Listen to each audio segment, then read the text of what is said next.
Hey everyone, before we jump into the armor test, I have a quick disclaimer to make, and that is that going into this test, I was a little bit ignorant of what the NIJ level ratings meant and what those plates are expected to be able to stop or are certified to stop. I went into this test assuming that level 3 plates would stop M855 or 62 grain green tip. After doing some research into what the actual NIJ certifications are, and after watching tests of other companies' level 3 plates that are made of the polyethylene like this one is, I, again, came to the better understanding that that is not what is expected to be stopped. So I just want to make sure that that is very clear going into this and correct my own mistake that I say later in the video, and then we will kind of come back to that at the end of the video as we wrap up our thoughts. Hey everyone, today I'm going to be doing what I think is going to be a fairly fun test. We're going to be testing out some more armor today. I've only ever done one other armor before, and it might be familiar with this branding here. This is from Acelink. Now previously I tested out their soft pistol rated armor provided to me by OreGear. This time they got in contact with me directly and asked if they could send out some stuff for testing. Of course I said yes, I'd love to, and so they sent out some level 3 armor this time, which for those of you not super familiar with the NIJ rating, level 3 is pretty much all intermediate and most battle rifle cartridges, excluding black tip or armor piercing ammo like M2AP, but we should still be able to stop things like 308 and 30-06. So we're gonna definitely be putting that to the test today, which should be a lot of fun. Now, one thing I want to mention is, given the nature of a test like this, it's not something I can do in front of my green screen at home, so we're out here on a live range. So forgive me for any extra noise that might be going on during the filming of this video. It's just something we're going to have to deal with and work around to the best of our abilities.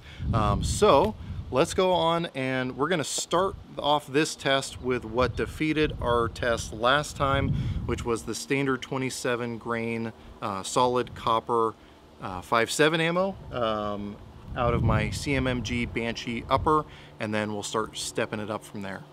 So we've got date of manufacture of 2020-04. I'm assuming that that might be April. No date of issue, obviously, because this isn't that, I'm not that cool.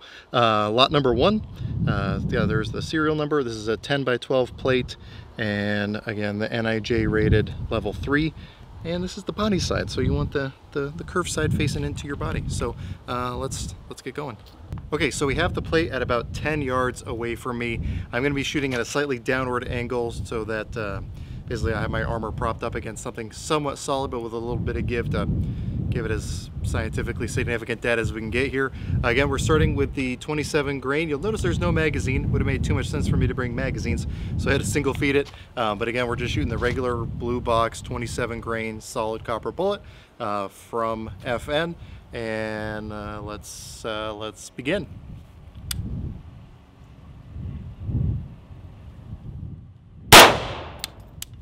All right.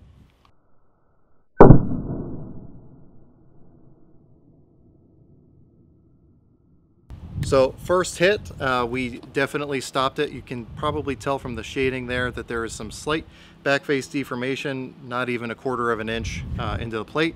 It did raise up a little bit around the entrance hole right there, which was right where we were going for. Nice little tiny hole. It definitely stopped it. It didn't even look like the plate bounced around too much. Again, I do have it on a fairly solid backstop, but the plate did its job. So let's step up to, let's do 7.62 by 39 next. All right, so next up is going to be 7.62 by 39 out of my SLR 107. We're going to be shooting some M67. This is from out of Serbia. It is brass cased ammo. This is some mil-spec ammo out of Serbia. So let's go ahead and see what happens here. Again, still about 10 yards away from our from our target.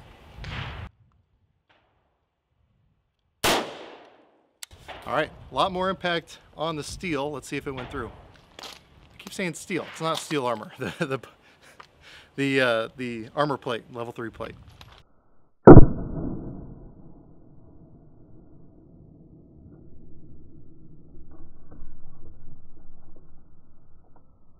All right, so as you could probably tell from the slow-mo, assuming my slow-mo camera is actually working properly, I really hope it is.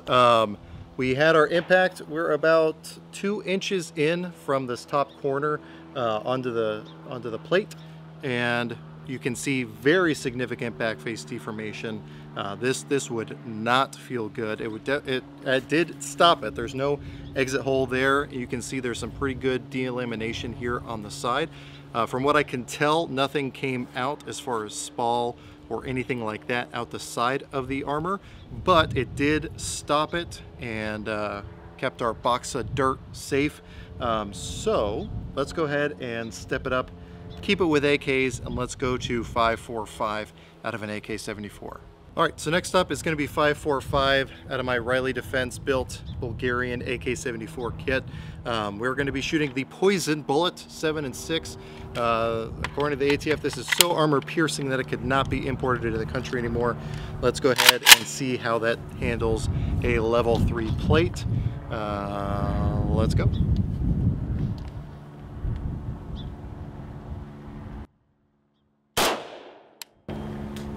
All right.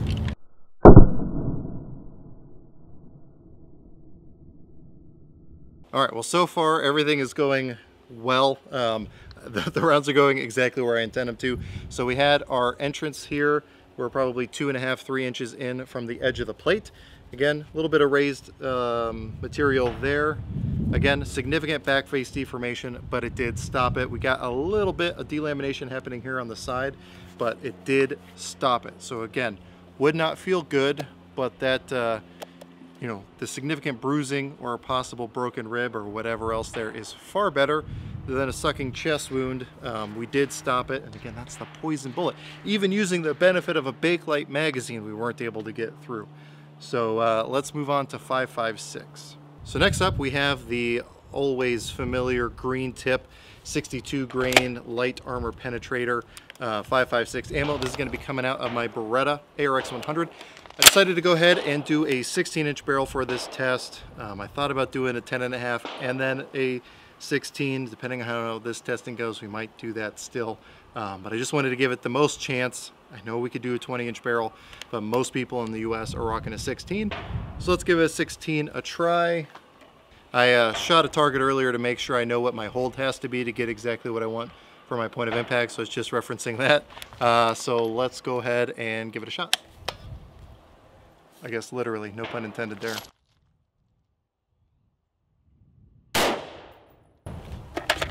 Okay.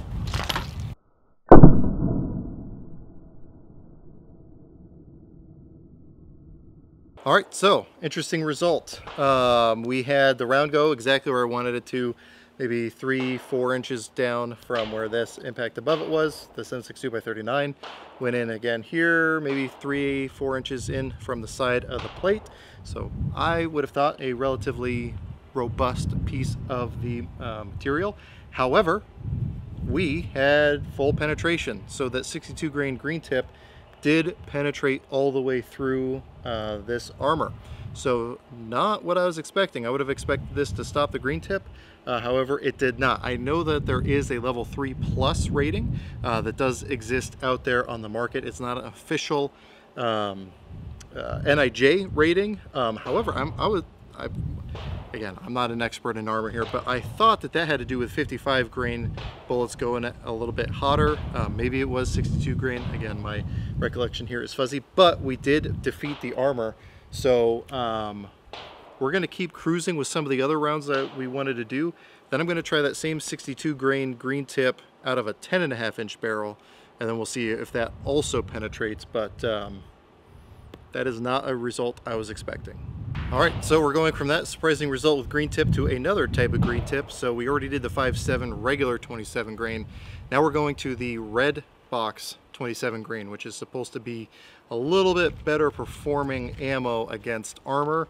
You know, I thought that this would have been a done deal, that this probably wouldn't go through, and this is just another step in the line of progression here. However, based on what we just saw, let's go ahead and see what this stuff does. Should be interesting.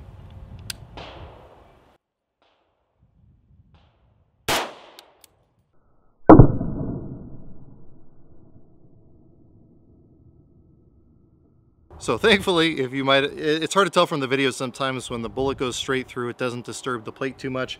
And after I saw that not move too much, I was a little bit concerned, but we did stop it.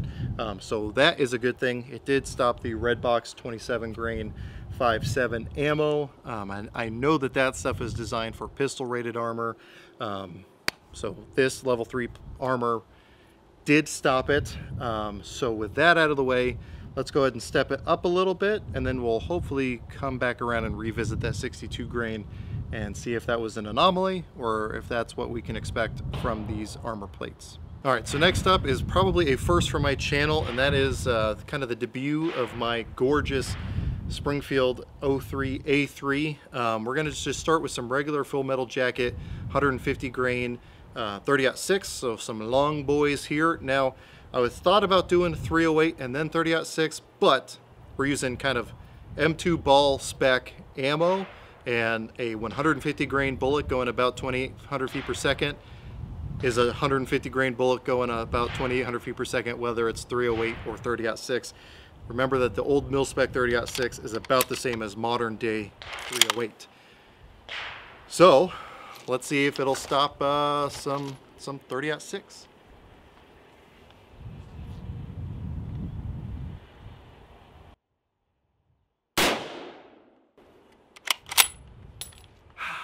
Love that kick in the shoulder, like a mule.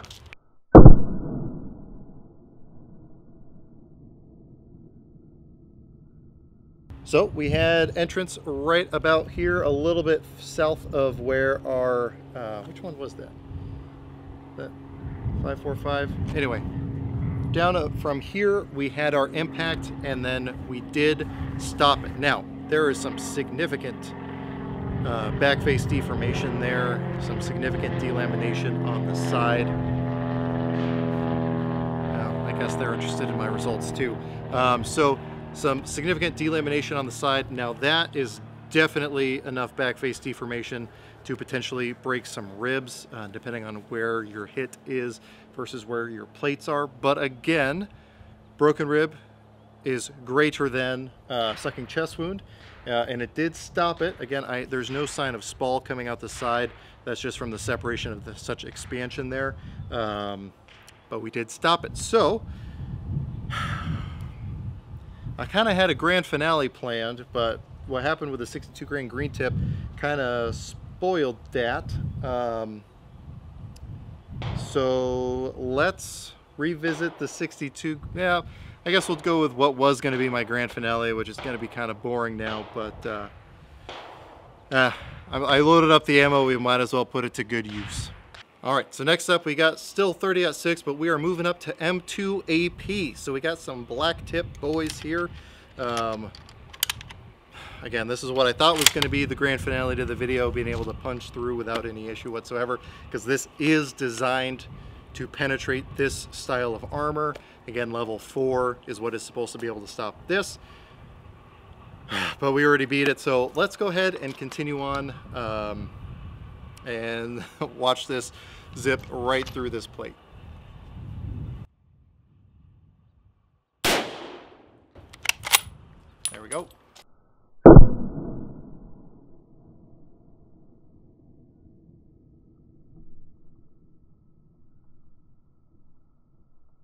All right, so we had point of impact here, right in the center, kind of lower third quadrant.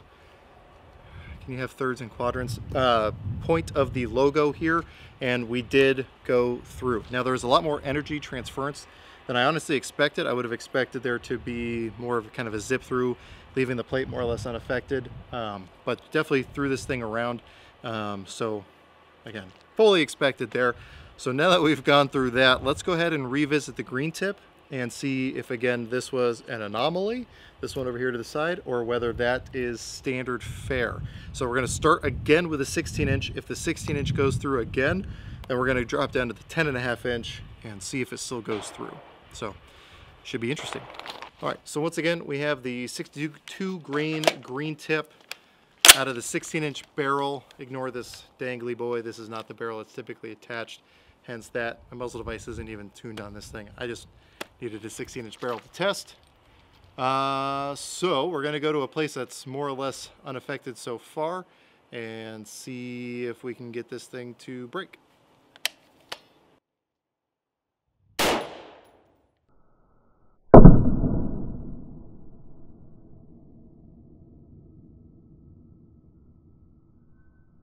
All right, so that's the second round of 62 grain light armor penetrator that we tested, and we once again cut right through the back of the plate.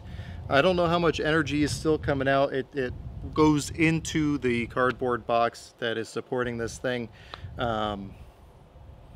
So I think we're at a point where that data is starting to become significantly or statistically significant. So 2 for 2.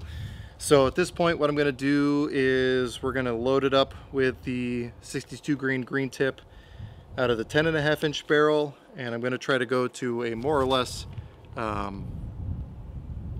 uninterrupted area like right here and see what happens. So I changed my mind a little bit. Before we drop down to the 10.5 inch barrel, I want to try some just regular ball ammo, no steel core or anything like that, and see what happens.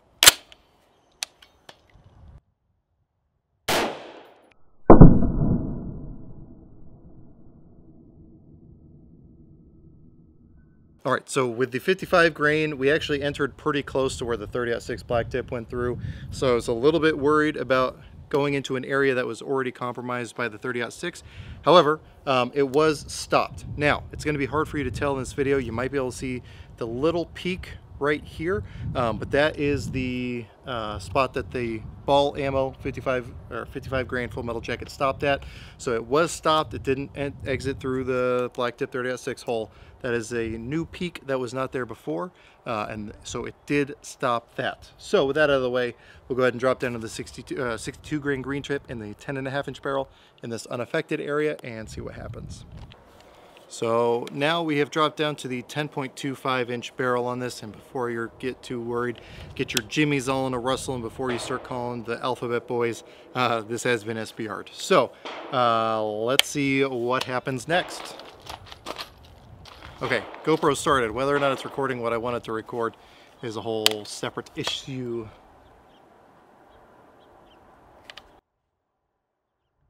All right.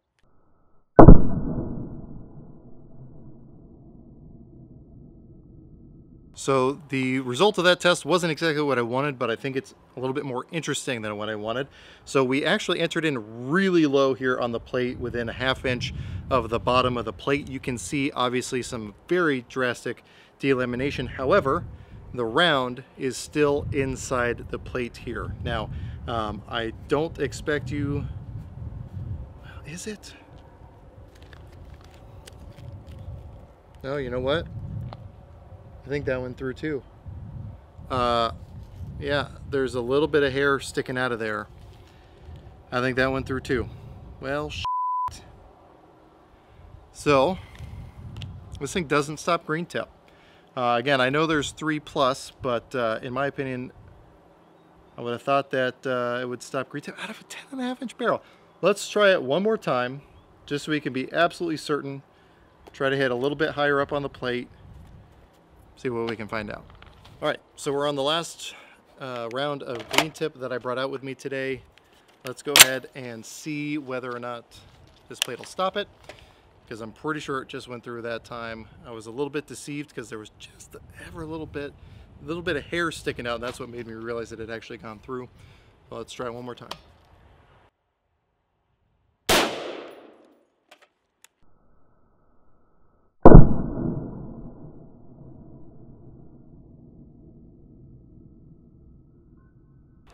All right, so we already went into an area that was fairly compromised already, a little bit higher up here in the top third of the logo. However, we did go through. Now, you can probably see these little hairs sticking out. That's what drew my attention last time. It looked like there was no hole there, but seeing the little hairs sticking through from the inside sheets is what kind of tipped me off, and it's pretty obvious here what happened. Now, the hole is a lot less clean of an exit hole than we had the first time, but it did go through. So even with a 10.5 inch barrel, this thing does not stop green tip. So Let's go ahead and I'm gonna kind of think about things and we're gonna wrap up our thoughts. So now that all that testing is done, I want to go ahead and summarize my thoughts about what happened with this plate. So again, as I said in my disclaimer at the beginning of the video, I was operating out of my own ignorance about what level 3 plates are able to stop.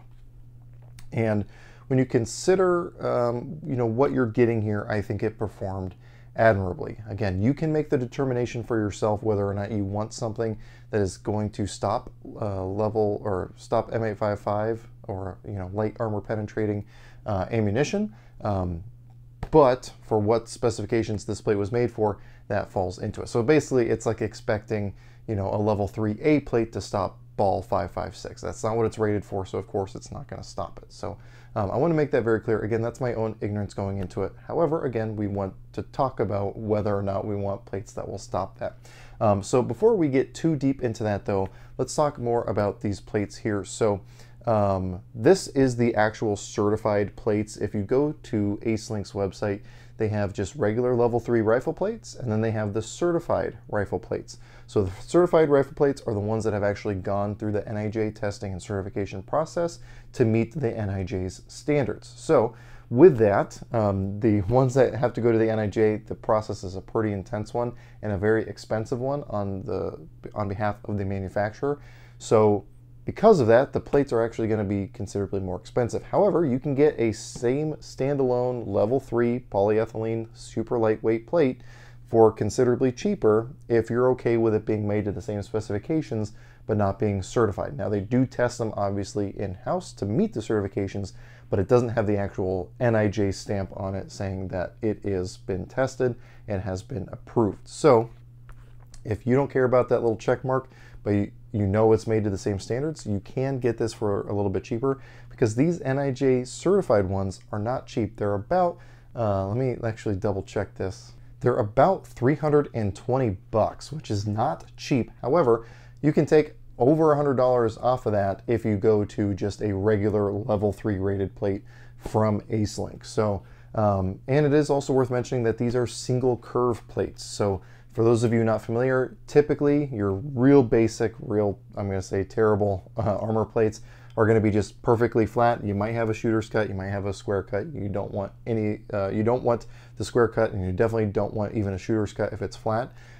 These do a single curve, so that's going to conform across the rotund part of your body. However, there is no vertical bend. There is a little bit here because of the deformation, but this is going to be flat across the front. Now, that's not my personal preference. I prefer a multi-curve plate just because it conforms to your body a little bit more, but that would up the cost even more on top of what these things cost. So you have to kind of take cost and features into consideration about what it is specifically you're looking for. If you're going to do anything, at least get a single curve. Multi-curve, again, is going to be my preference, but this is more than serviceable, and I've been running them in a carrier for quite a while now. Now, as I said at the beginning of the video, again, level 3, not expected to stop M855 or any armor piercing ammo. However, they do make a level 3 plus plate. Now, 3 plus is not an official NIJ rating. That has kind of become an industry rating, as I understand it, for being able to explicitly stop M855 because of its extra penetrating capabilities. And they do make those plates, and they're going to be, again, cheaper than the NIJ certified one, because since it's not an NIJ rating, there's no point trying to get NIJ certified for that. So it is going to be a little bit heavier though, because the way they kind of get around that is they have a very hard, I believe it's a ceramic, or I think it's like a silicone, I'll have it on the screen, but basically it's a very, very hard shell on the outside, backed with a polyethylene, so that it kind of, I'm not a scientist here talking about how armor works, but basically it helps take up a lot of that energy, and then you have the catching material behind that, which will then stop things like M855. So they do have plates that do that, but because of that hard exterior, you are adding weight. So while these are an incredible 3.5 pounds, those ones jump up to about 4.5 pounds. So 2 pounds extra, but you add on the ability to stop things like M855 green tips. So you kind of have to take into consideration what it is you're looking for. If you're all about high speed, low drag, lightweight, a combination of plates at 7 pounds is phenomenal. Like going from the ESAPI plates that I ran before this to a set of these was really, really nice. In fact, when I put a set of these in my plate carrier, every time I had a chance to, I would hand my carrier to someone so they could feel how lightweight it was, and every single person I handed it to was impressed. And 2 pounds might not sound like a huge difference, and again, going from the 3 to the 3 Plus, it's not a huge difference. But going from like a level 3 to a level 4, or especially if you're going from steel plates of any level to this, it is going to be such a night and day difference. And when you're wearing your plate carrier for long periods of time, that is going to become very, very noticeable. So if weight is absolutely key to you and you're not necessarily worried about M855, I would definitely take a look at the Acelink level 3 plates. Again, super, super lightweight. Now, we do have to take into consideration what kind of threats we expect to face. Now, M855 62 grain green tip is a very common cartridge here in the United States. In fact, so much so that when the ATF tried to ban M855 a while ago, it was not able to be banned because of its in common use designation. So it's definitely out there. A lot of people have a lot of it.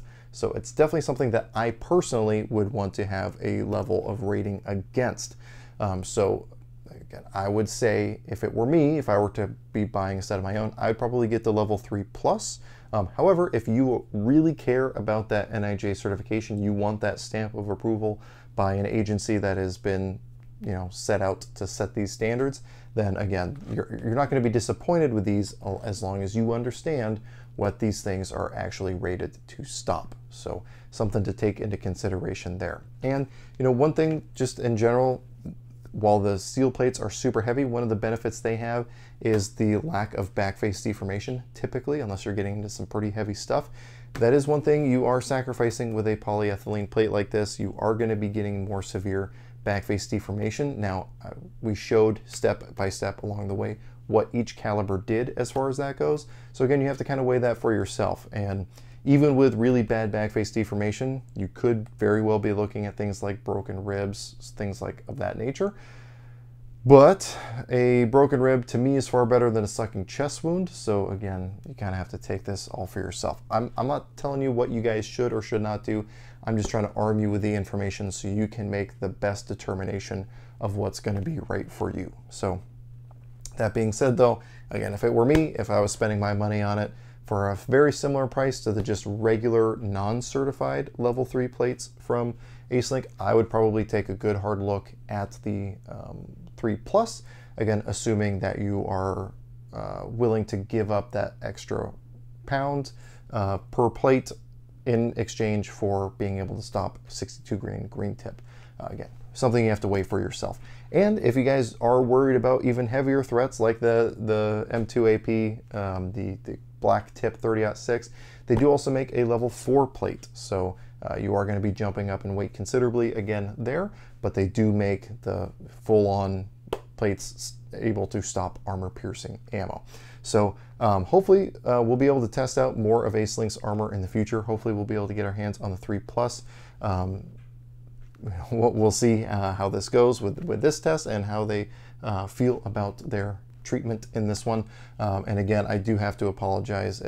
Again, we're trying to be as honest as we can here, but I do have to take it upon myself to acknowledge that I was ignorant about the ratings going into this, and that is 100% on me. That is not on Acelink. And again, I confirm that by watching tests of even other companies' plates by other reviewers such as Mr. Guns and Gear, and same exact result where M855 went straight through their level 3 polyethylene plates. So I do want to say thanks to Acelink for sending this out and being willing to let me test this thing out on camera. Again, we'll see how that goes. And I do have a plate carrier from them as well that I'm going to be doing a review on. I have another one that's in the works first. Once I'm done with that one, are going to be getting a ton of time in with their quad release plate carrier. So definitely stay tuned to the channel for that. If stuff like this is interesting to you, definitely subscribe to the channel. I do post all my content over to Patreon early for those of you who are interested in cool things like that. We also do live streams. We do a Discord server. We have a whole bunch of stuff that I try to do over on Patreon. So if any of that stuff sounds interesting to you, definitely check it out, because the contributions for Patreon really do make a difference. Believe it or not, black tip 30-06 is not cheap to get a hold of, and 5.7 in general is not easy to get a hold of. So again, I want to say thanks to my patrons for making that stuff happen. But anyway, with all that being said, if you have any questions, comments, or concerns, go and throw those in the comment section down below. But as always, I hope you got something out of this video, and I really appreciate you watching.